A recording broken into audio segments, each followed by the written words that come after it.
The vast reaches of the multiverse house a plethora of possibilities, a myriad of miracles.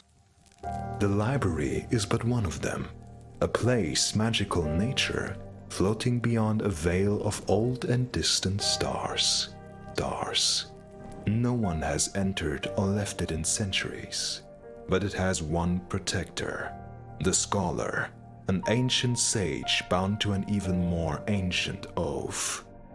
One fateful day, the scholar enters the central library dome, discovering a tome unlike any other.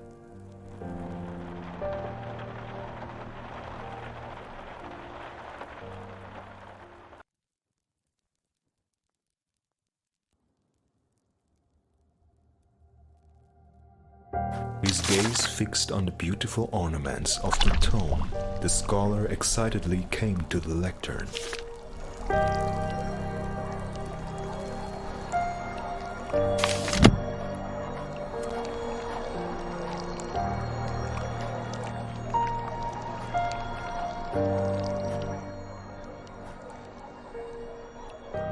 In a wild world, life is a gift, and every day something can take it from you. Those who aim to stay alive need to learn fast and early. It was thus that in a land of deep crags and fearsome storms, a tribe sent two siblings on a trial to survive on their own, far from home. As their trial was coming to a close, the younger one, a boy, sought shelter from the raging elements. Hiding in an abandoned mine shaft, he thought himself safe.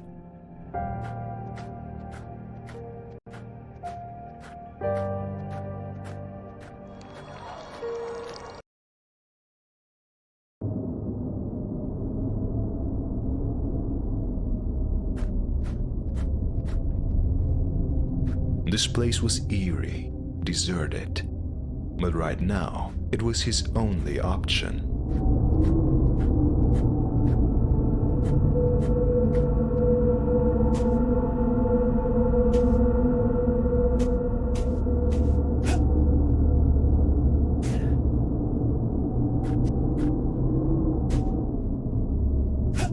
A wing flap with his glider could take him further up.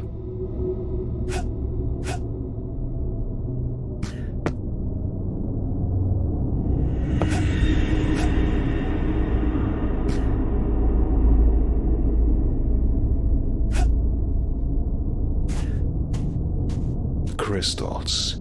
They shone with an inner light, and they made things float. His people had many uses for them.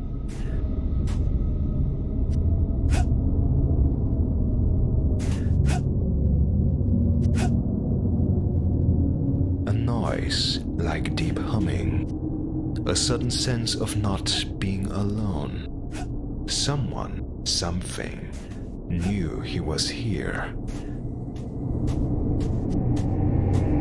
The crystal on the ledge seemed to brim with power. It urged him closer.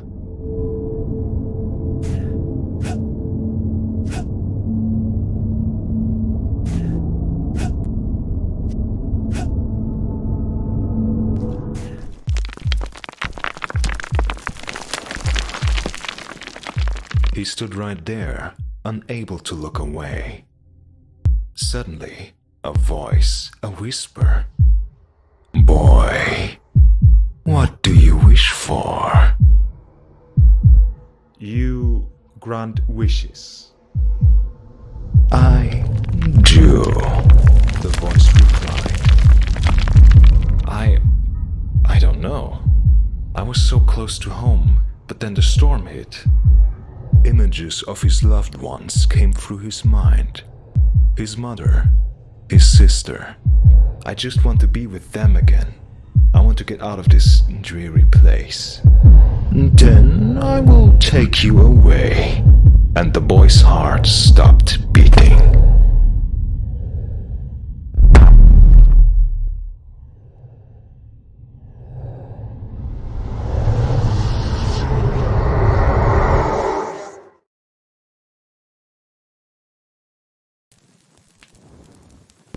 He was back. The tome had transported him to another place. Incredible. But the scholar wondered, what had that crystal been? That voice? What had happened to the young boy, the eyes of whom he had seen through? He hadn't died. Or had he? His own loneliness all but forgotten, the scholar resumed to read.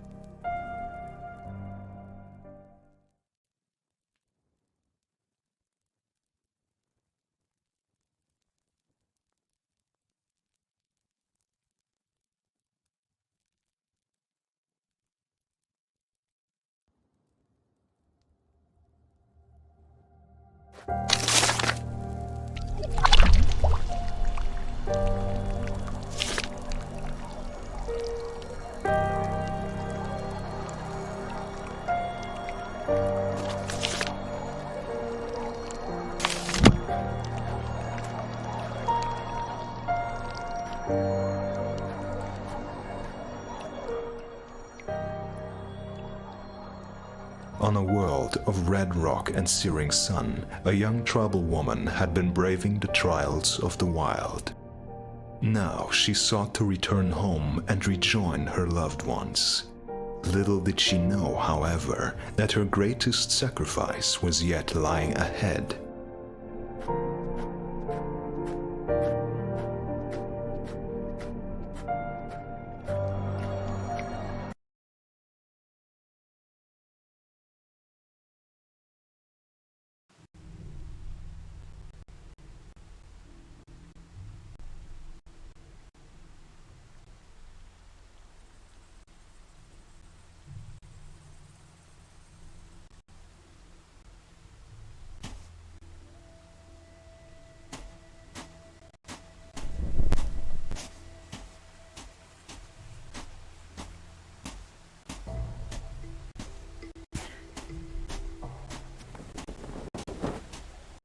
At last, the sight she had longed to see again, but something was wrong. The massive structure in the sky, a temple, did not belong here. Where by all the gods had it come from?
The clay pit empty, the air thick with silence.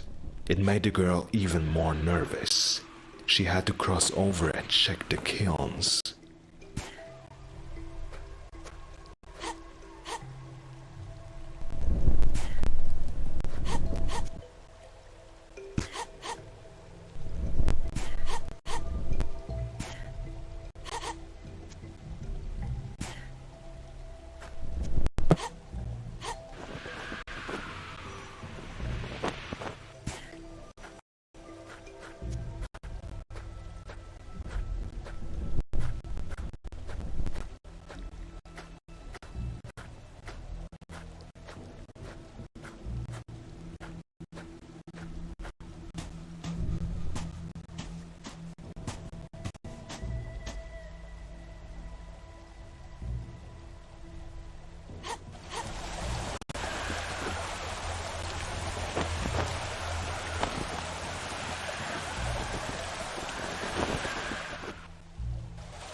no music, no laughter, no bartering,